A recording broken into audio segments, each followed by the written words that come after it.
Depuis toujours, l'homme consomme toutes sortes de drogues, pour se soigner ou pour son plaisir. Alcool, cocaïne, morphine, c'est dans le cerveau que toutes les drogues agissent. Aujourd'hui, la biologie est capable d'expliquer leurs effets au centre de nos têtes et l'étude des drogues permet à la science de mieux comprendre le fonctionnement du cerveau. Le cannabis est la drogue la plus consommée dans le monde.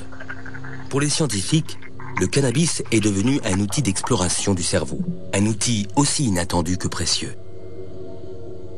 Originaire des contreforts indiens et chinois de l'Himalaya, le cannabis sativa est utilisé depuis longtemps pour des cérémonies rituelles et pour ses vertus thérapeutiques.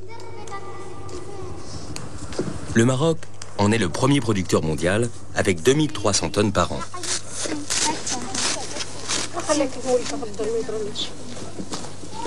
Le cannabis se fume sous la forme de feuilles séchées qu'on appelle la marijuana, herbe ou ganja, ou sous la forme de résine, le hashish.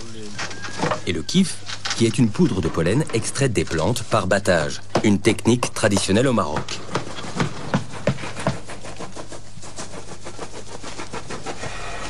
Aujourd'hui, le cannabis est devenu la drogue illégale la plus répandue dans le monde. Et plus de 160 millions de personnes la consomment. Pourtant, l'étude du cannabis a permis à des scientifiques, comme Daniel Piomelli, de découvrir un système essentiel au fonctionnement du cerveau. Un système dont personne ne soupçonnait l'existence il y a encore quelques années. Nous en savons beaucoup plus qu'il y a 10 ans, bien sûr. Mais beaucoup de choses nous échappent. Je ne peux pas faire d'estimation de pourcentage, mais nous en sommes maintenant avec le monde cannabinoïde, là où nous en étions il y a peut-être 30 ans avec les transmetteurs analogiques comme la sérotonine ou la dopamine. Nous sommes arrivés à un moment merveilleux où nous commençons à pouvoir réellement apprécier à quel point ce système est important. Tellement important que ça nous excite beaucoup. Mais nous n'avons pas pleinement connaissance de ce système. Sans les rats et les souris, jamais l'action des drogues n'aurait pu être étudiée. Ils partagent une grande partie de leurs gènes avec nous et les drogues déclenchent les mêmes tempêtes dans leur cervelle. En fait, l'humanité tout entière a une dette morale envers ces petites bêtes. On peut droguer les rats, manipuler leurs gènes et même les découper en morceaux. C'est le triste mais nécessaire quotidien des laboratoires qui compare l'état des rats drogués ou génétiquement modifiés avec des rats contrôle ou normaux.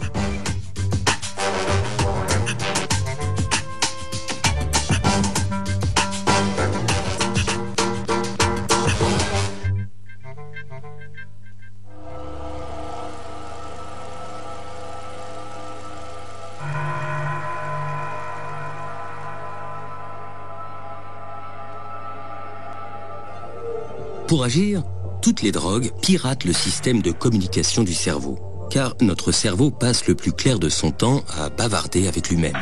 Son bon fonctionnement repose sur un dialogue incessant entre nos 100 milliards de cellules nerveuses, les neurones. Pour faire circuler l'information, les neurones s'envoient des messages chimiques qu'on appelle les neurotransmetteurs. Que ce soit la douleur, le plaisir ou le rythme des échanges d'informations, les neurotransmetteurs régulent un équilibre subtil et complexe, dont dépend l'ensemble des fonctions de notre organisme. Entre chaque neurone, il existe un petit espace où règne une intense activité. C'est ici, dans la synapse, que les neurotransmetteurs agissent. Pour faire circuler l'information d'un neurone à l'autre, ils s'emboîtent dans les récepteurs qui leur correspondent. Au début des années 90, des chercheurs s'aperçoivent que le cannabis s'emboîte dans certains de ces récepteurs. Ce que cela veut dire, c'est que notre cerveau fabrique des molécules qui ressemblent au cannabis. Ces molécules et leurs récepteurs forment ce que ces spécialistes, comme Raphaël Maldonado, appellent le système cannabinoïde endogène. Endogène parce qu'il se trouve à l'intérieur de notre organisme. Depuis 80, on connaît qu'en effet, il y a des récepteurs spécifiques. Ça veut dire, notre cerveau, notre organisme est préparé pour recevoir ces molécules. pour recevoir les cannabinoïdes. Si notre organisme a des récepteurs, des protéines spécifiques pour fixer ces cannabinoïdes, c'est pas pour sentir les effets des hachis ou de la marijuana, non. C'est parce qu'on a aussi tout un système cannabinoïde endogène. Pour avoir une idée de l'importance des systèmes cannabinoïdes endogènes, je crois qu'il faudrait tout d'abord remarquer que la quantité de récepteurs cannabinoïdes, c'est beaucoup plus important que la quantité de récepteurs pour n'importe quel autre neurotransmetteur classique. Il est clair que le système cannabinoïde assure une fonction majeure dans le cerveau. Une fonction qu'on ne pouvait même pas soupçonner il y a encore 5 ans.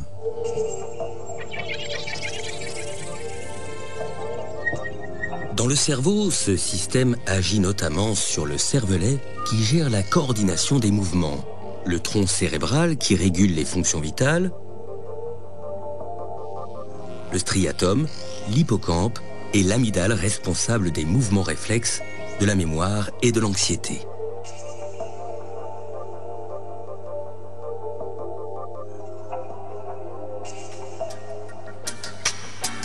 Une fois les récepteurs identifiés, les scientifiques sont donc partis à la recherche de ces molécules proches du cannabis que produit notre organisme. Autant dire qu'ils se lançaient dans l'exploration d'une véritable terra incognita du cerveau.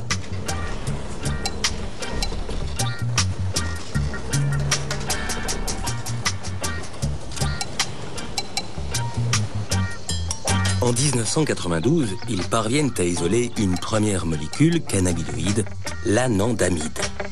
Son nom provient du mot ananda, qui signifie félicité en langue sanscrite. 4 autres suivront, mais certains pensent qu'il en existe peut-être une dizaine au total. Si les scientifiques ont fait ces découvertes si tardivement, c'est parce qu'ils n'avaient pas le bon portrait robot. Ils cherchaient des neurotransmetteurs classiques alors que les cannabinoïdes ne leur ressemblent pas du tout. Prenons l'exemple de la dopamine. Ce neurotransmetteur attend, dans le premier neurone, qu'on lui demande d'agir. Il est alors libéré dans la synapse et va se fixer sur les récepteurs du neurone suivant. Les cannabinoïdes n'existent pas vraiment en tant que tels. Quand le cerveau a besoin d'eux, ils s'auto-fabriquent en utilisant les graisses de la surface des neurones. Ils se promènent ensuite dans la synapse et peuvent stimuler leurs récepteurs sur n'importe quel neurone. Neuropharmacologue au Collège de France, Jean-Paul Tassin étudie depuis longtemps les effets de la molécule active du cannabis, le delta-9-tétrahydrocannabinol ou THC. On peut dire que les humains, dans leur cerveau, fabriquent des molécules qui sont voisines des drogues. Quelle est la différence entre les drogues venant de l'extérieur et les drogues venant de l'intérieur ? Bien, en fait, une des grandes différences, c'est la quantité. C'est-à-dire que la quantité de produits que vous prenez avec le tétrahydrocannabinol ou l'opium n'a aucune commune mesure avec ce qui est libéré dans le cerveau. Ça, c'est le premier niveau. Et puis le deuxième niveau, c'est la localisation. C'est-à-dire que les produits en question, dans le cerveau, ne sont libérés qu'à un endroit extrêmement précis, au niveau de la synapse et au niveau d'une zone qui a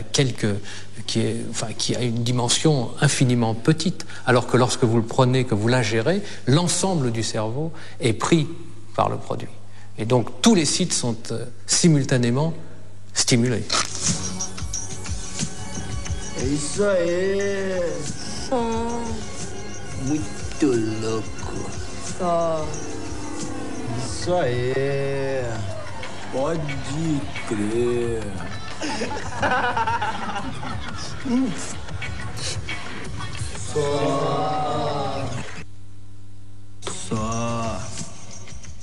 La seule chose qui va faire les pétards, c'est induire une activation du système cannabinoïde endogène.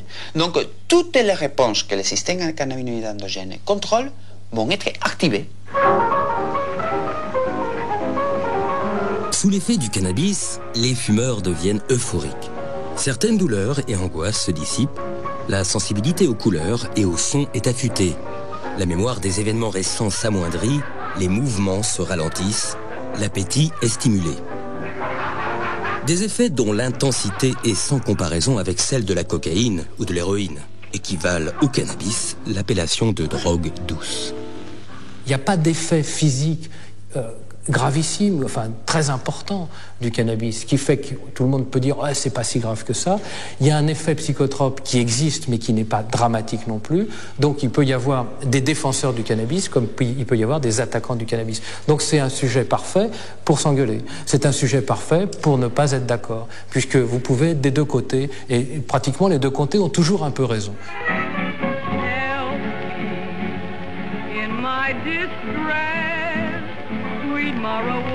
Le cannabis commence à se diffuser en Europe au début du 19e siècle. Dans les années 1850, à Paris, le club des Hachichins réunit notamment les écrivains Théophile Gautier, Charles Baudelaire, Gérard de Nerval ou encore les peintres Honoré Daumier et Eugène Delacroix.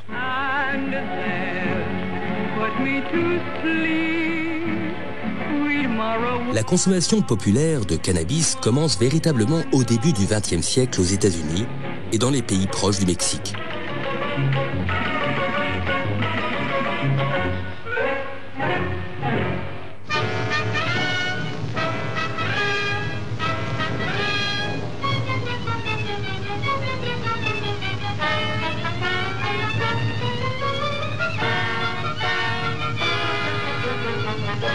Dans les années 30, les pays occidentaux interdisent le cannabis. Des films de propagande mettent en garde les familles. La marijuana est qualifiée d'assassin de la jeunesse. Mais les milieux du jazz, les artistes et les poètes de la Beat Generation préconisent ouvertement son usage. Et c'est avec le mouvement hippie, au milieu des années 60, qu'une véritable explosion de la consommation chez les jeunes a lieu aux États-Unis, puis en Europe. Le cannabis devient la drogue du love and peace.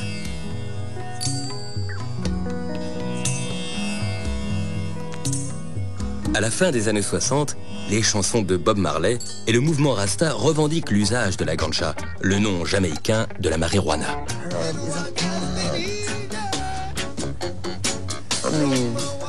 Herbs are good for everything.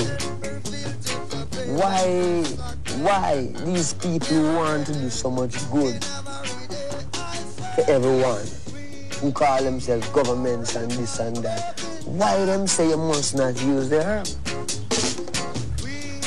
You see? And we check that and we can't find, we just see them just say, no, you must use it because it make you rebel.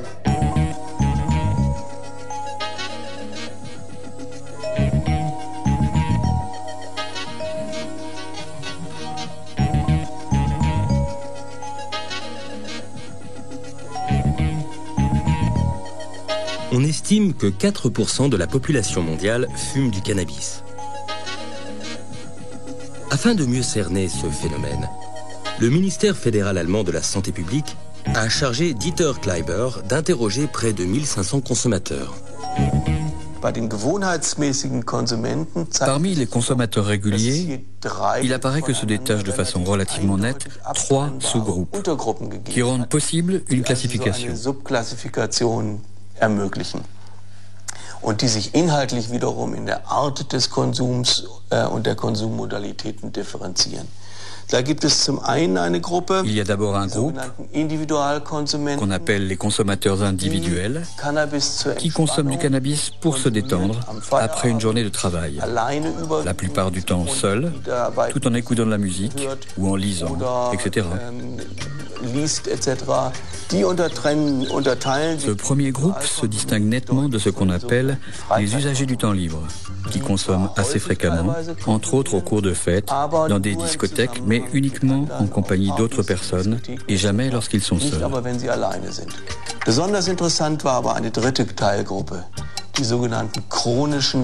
Mais le groupe le plus intéressant était le troisième, ceux qu'on appelle les consommateurs chroniques et de longue durée.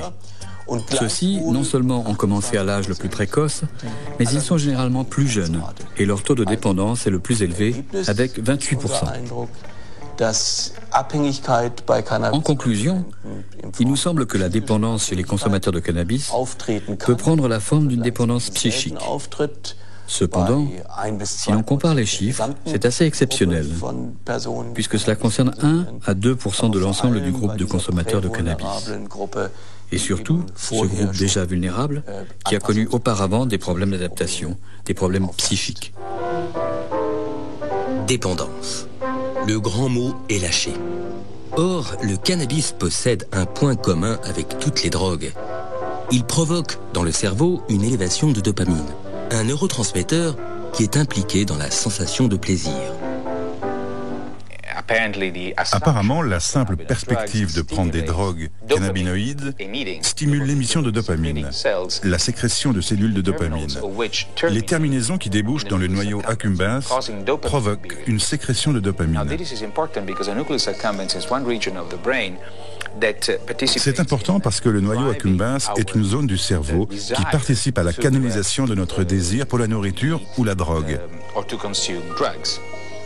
La stimulation de la dopamine et l'activation des récepteurs de la dopamine dans cette zone pourraient stimuler une appétence pour la drogue.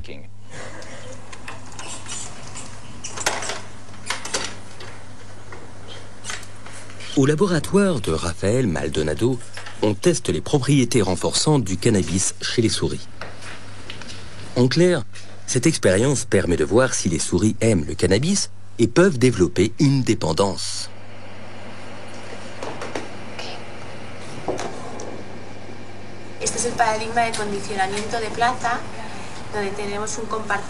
Nous plaçons les souris dans une boîte à 2 compartiments.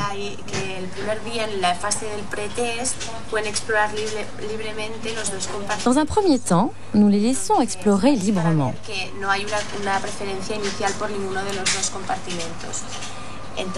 Ensuite, nous leur injectons de la drogue dans le compartiment noir et une solution saline dans le compartiment blanc.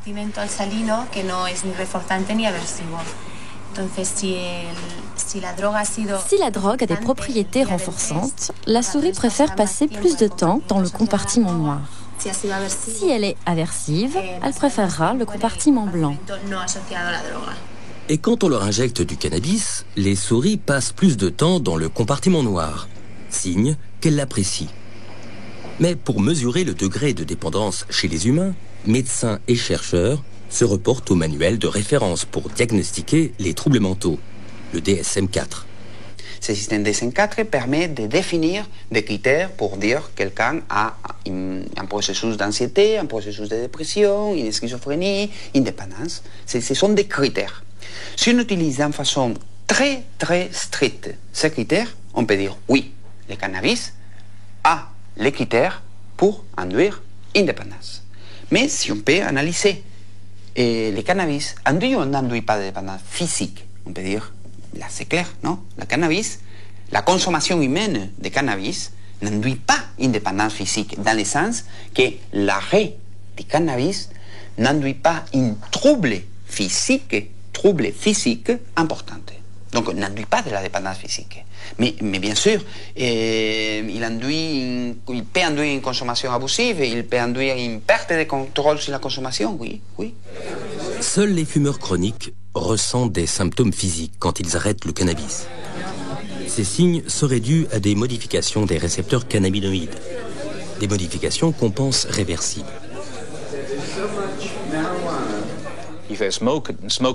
Si on a consommé pendant plusieurs années de grandes quantités de marijuana et qu'on arrête soudainement, plusieurs semaines, voire quelques mois après cet arrêt, on ressentira encore des sensations de dépression, d'anxiété, de perte d'appétit et d'irritabilité. L'irritabilité est un signe qui ne trompe pas. C'est assez intéressant. Des études montrent que si l'on donne à ces gens un petit peu de THC, le principe actif, pas de la drogue, pas de la marijuana, juste un peu de THC, la quasi-totalité de ces symptômes disparaît. Cela signifie que le corps s'est adapté à ces quantités importantes de marijuana en freinant son propre système et qu'il a besoin de le maintenir à ce niveau. Un nombre croissant de fumeurs en difficulté recherchent une aide médicale.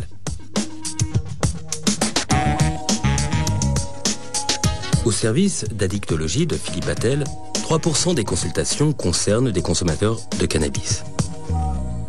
Alors, ce qui est vraiment important par rapport au cannabis, c'est d'arriver à faire un diagnostic addictologique très précis.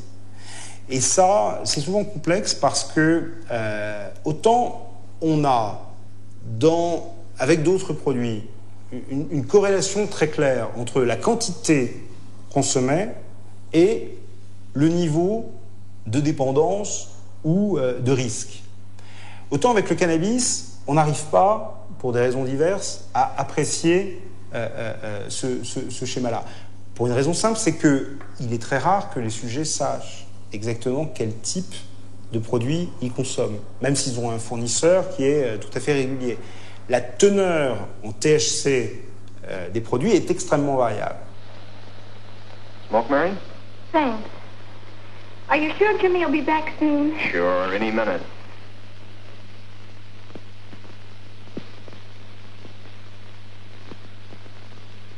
Deuxièmement, quand on est dans une évaluation, et même quand on demande au sujet de noter tous les jours ce qu'il fume, en termes de cannabis, on voit bien qu'il a beaucoup de difficultés à le faire. Pour une raison qui est aussi le fait que le cannabis altère la mémoire immédiate, et puis les pratiques aussi sont différentes. Quand les pratiques sont partagées, savoir sur un pétard combien il en a pris, est-ce qu'il en a pris un tiers, alors il a partagé, il a pris à 3, mais est-ce que l'autre a plus tiré, on ne sait pas exactement ce qu'il a pris. Ça, c'est le premier problème. Le deuxième problème, c'est que élaborer le niveau de dépendance, c'est compliqué parce que le sujet, en règle générale, pendant très longtemps, minimise beaucoup les conséquences. Mais il les minimise pas par mauvaise foi, il les minimise parce qu'il n'a pas les moyens cérébraux, cognitifs, de se reconnaître en difficulté. Par exemple, il va vous dire « moi je fume parce que je me sens beaucoup mieux avec mes copains ». Bon. Et alors, vous allez amplifier le phénomène et vous allez essayer d'explorer ça. Et puis rapidement, il va vous dire « oui, mais en fait, quand j'ai vraiment trop fumé, j'ai une vraie angoisse et j'ai, entre guillemets, la parano du fumeur qui fait que l'autre, qui est quelqu'un que je connais bien, avec que j'aime bien, devient un étranger, quelqu'un qui potentiellement apparaît nuisible pour moi. Et c'est une expérience qui est quand même très, très déroutante pour un fumeur.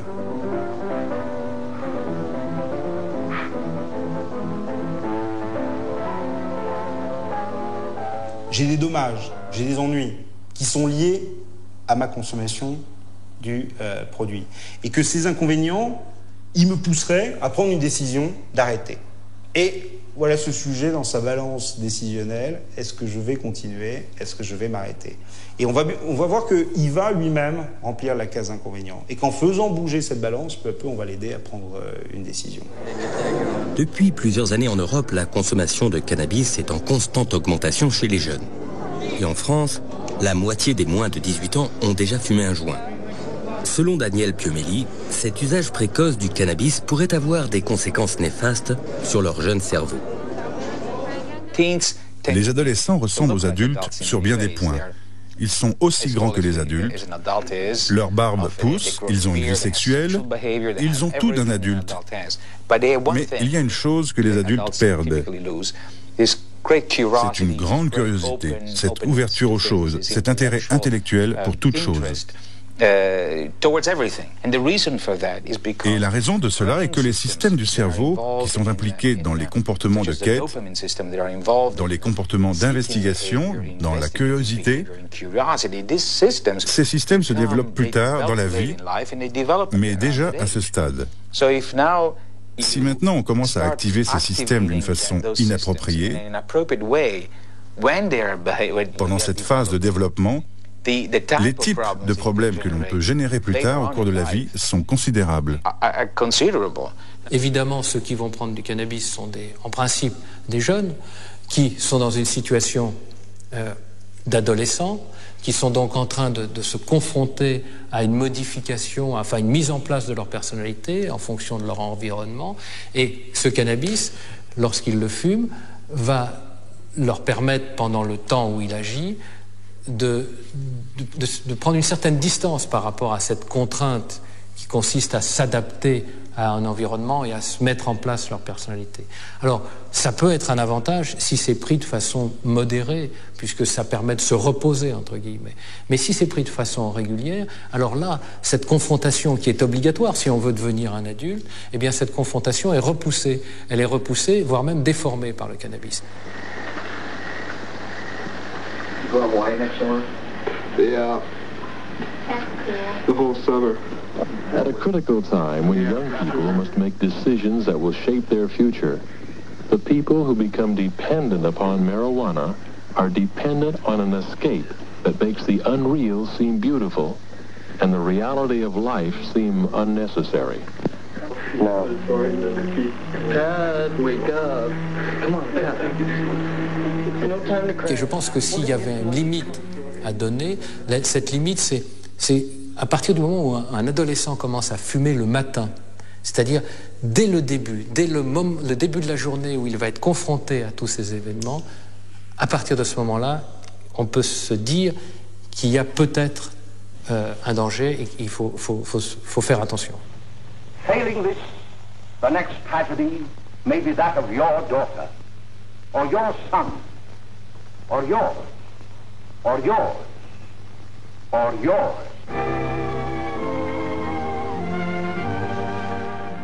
Si vous expliquez à un ado que s'il fume un pétard, il va en devenir forcément dépendant et il va se mettre de l'héroïne dans les veines, c'est archi faux. On a beaucoup d'éléments pour nous montrer que c'est faux. Si on établit une communication grand public pour les dissuader de fumer là-dessus, non seulement on ne va pas le faire, mais on va probablement avoir un effet paradoxal. À haute dose, le cannabis peut entraîner une dépendance psychologique, mais pas de dépendance physique. Alors, comment faire de la prévention sur une drogue dont les effets sont, selon les scientifiques, sans gravité ? Je veux bien qu'on mette des moyens sur le cannabis, et il faut le faire. Il faut faire, un, avec prudence, et deux, dans quelque chose qui prenne en compte le fait qu'il y a 50% des adolescents qui en consomment. Et qu'il n'y a pas 50% des adolescents qui sont en grande difficulté avec le cannabis. Ça, c'est pas vrai. Et si on veut nous faire croire, ça sera très dangereux. Parce qu'on ne pourra plus jamais, en termes de politique publique, arriver à envoyer des messages de prévention. Il ne faut jamais mentir à la cible, au sujet à qui on s'adresse, en exploitant des données scientifiques qui sont fausses. Garay, you want to sample a cup entry?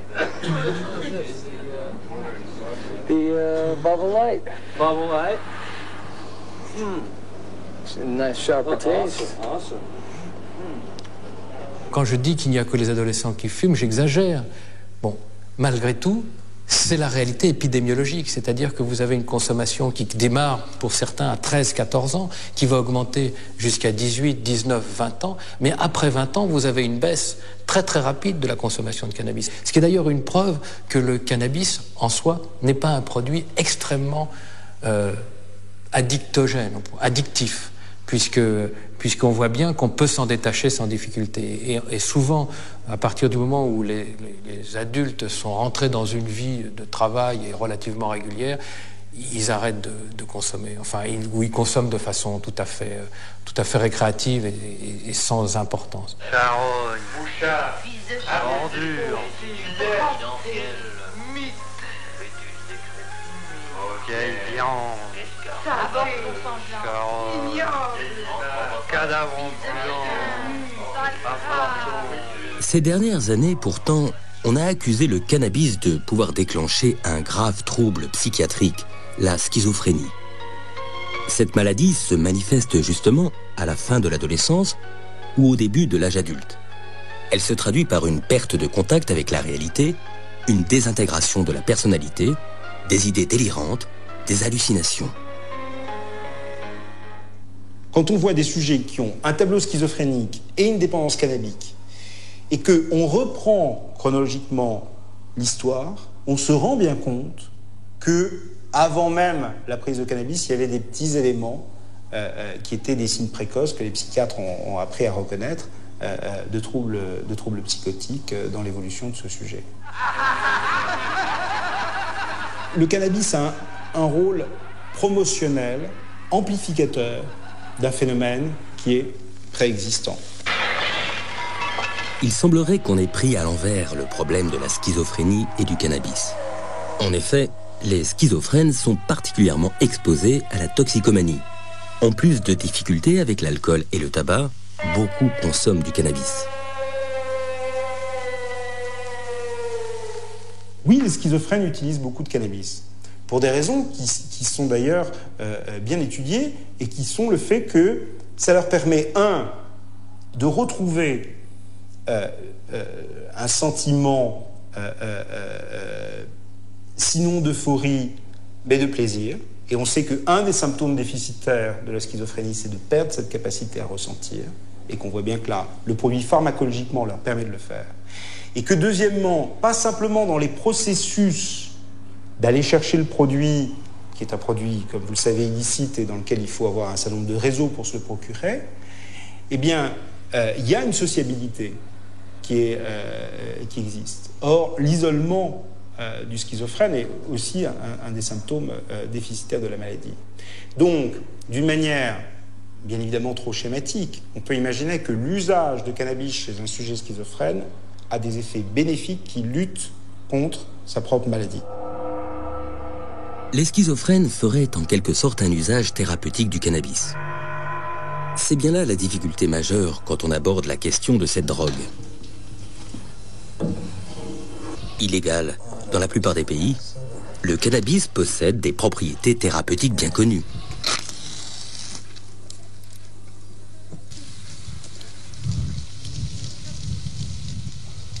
الكيف ميخور كي تباكو السمبري سنكوين تهانيو يوفو كيفي شوف ولا حقوق واش مغير الناس كيوقف فيهم طنشي وقف في المرض ما تصنع هو نهار كان عندنا حنا ما كنصنعوش شيء كمولا كيبقى بشي. D'ailleurs, certains pays comme la Suisse autorisent son usage médical et donc sa culture.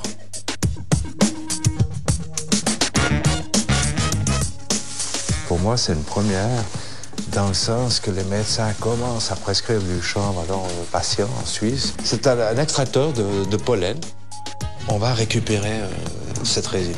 On va la presser pour que ça prenne une forme dure, facile à transporter et à expédier à notre champ malade.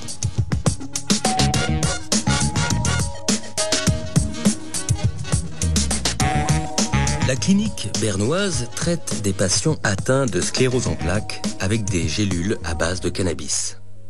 Et ça nous aide quand même à mieux dormir, certainement la nuit. Pour la nuit, c'est composé, je pense. Aussi pour réveiller plus relax. Parce que le matin, c'est quelquefois, ou la plupart des fois, c'est très difficile. Et puis, les alternatives pour ce médicament sont des médications très fortes avec des effets secondaires quand même assez prominent, j'ose dire, important. Alors c'est pour ça que j'ai jamais touché les autres médications contre les tremblements, contre les spasmes ou les crampes, parce que les effets secondaires étaient vraiment très forts, trop forts pour moi. Alors j'ai laissé ça. Maintenant avec ça, j'ai pas du tout des effets secondaires. Et j'espère que ça va m'aider. Seul l'usage médical du cannabis est permis en Suisse. 300 hectares de marijuana y poussent, mais seulement 40 sont autorisés.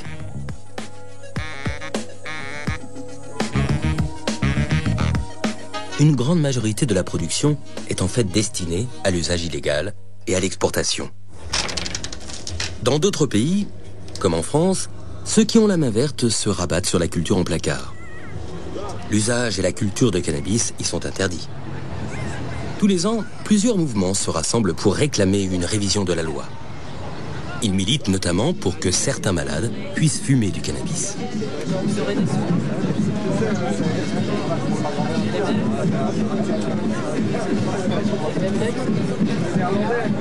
Je suis en trithérapie, il y a des effets secondaires qui sont quand même assez lourds à supporter. Je me suis rendu compte que l'usage du cannabis me permettait d'atténuer ces effets secondaires. Je ne vois pas qui peut m'empêcher d'user ça, quoi. Le message de santé publique doit donc être prudent et bien adapté. Si un patient est en train de mourir d'un cancer et qu'il a besoin de marijuana, je pense que ce serait un manque d'éthique de l'empêcher d'en utiliser pour des raisons politiques. Les Les Pays-Bas ont été les premiers à inscrire le concept de drogue douce dans leur législation. La consommation n'y est pas considérée comme une infraction. La vente de cannabis, autorisée, est strictement réservée aux coffee shops. Tous les ans, les amateurs se réunissent à Amsterdam à l'occasion de la Cannabis Cup, une sorte de championnat du cannabis. We've got the Double Bubble. This is a kind that has been a three-time winner in the Cannabis Cup. Hey, here we go. First place. This is very clean. It's called Premier Cru. It's like the wine. It's a vintage hash.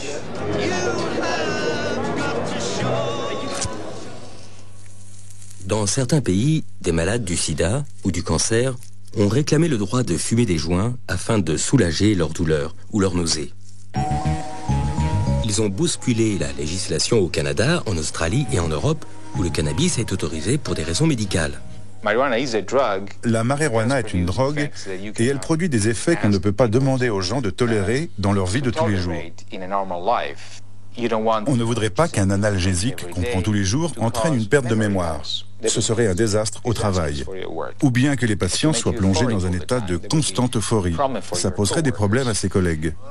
Bom, seu Alfredo, Ana Elisa, queria aproveitar o momento para pedir em casamento a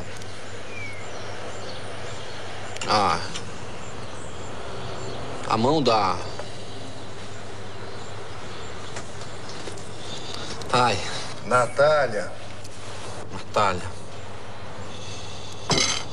A maconha mata de vergonha.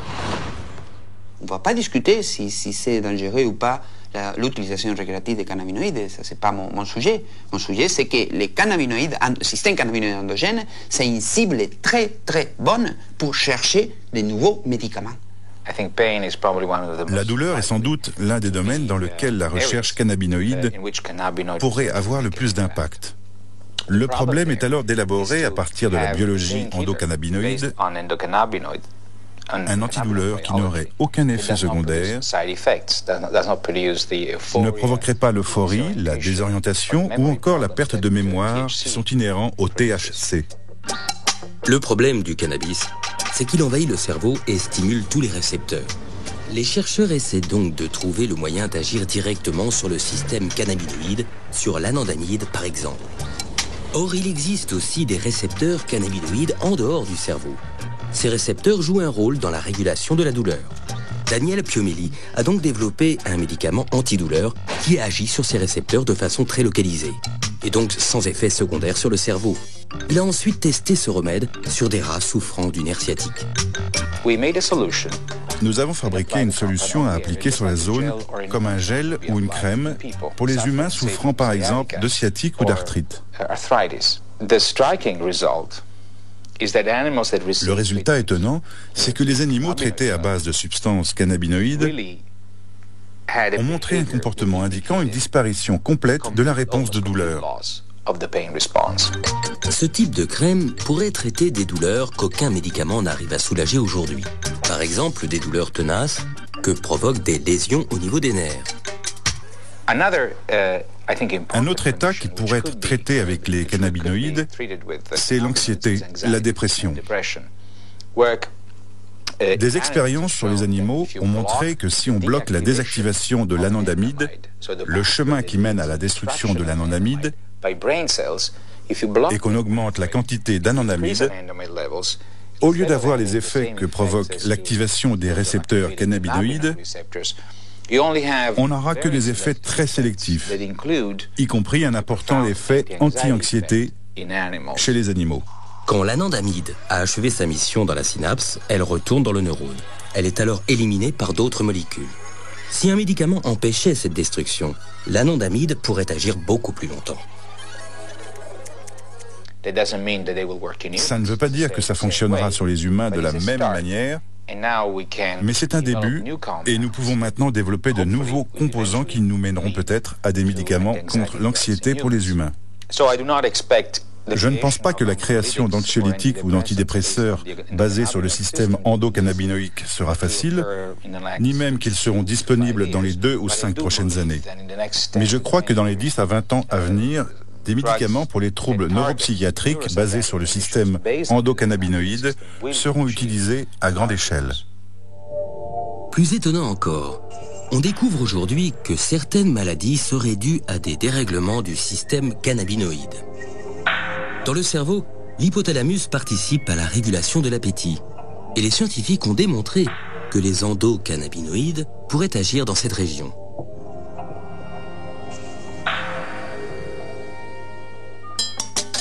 Cette propriété peut servir pour soigner l'obésité.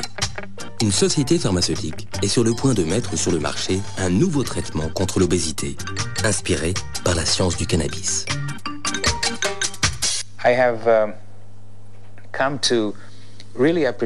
J'apprécie beaucoup plus la science que lorsque j'étais plus jeune.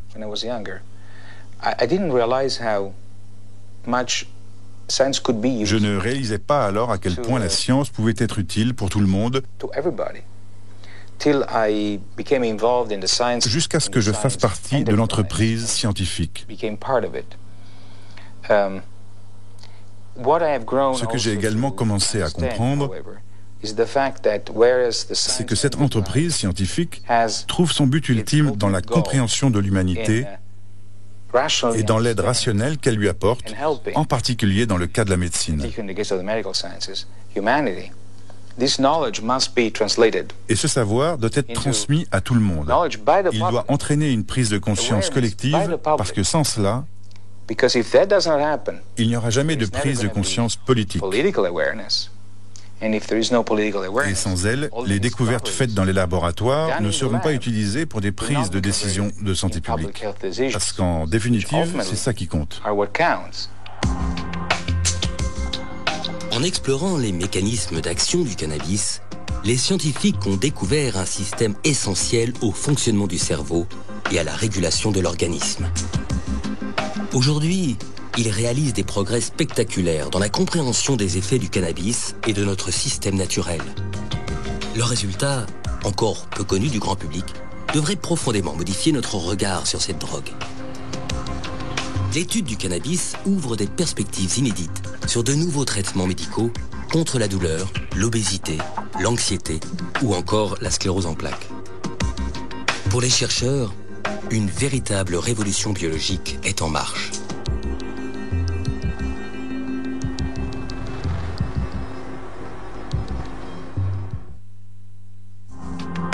Demain, le dernier volet de notre série Drogue et cerveau sera psychédélique.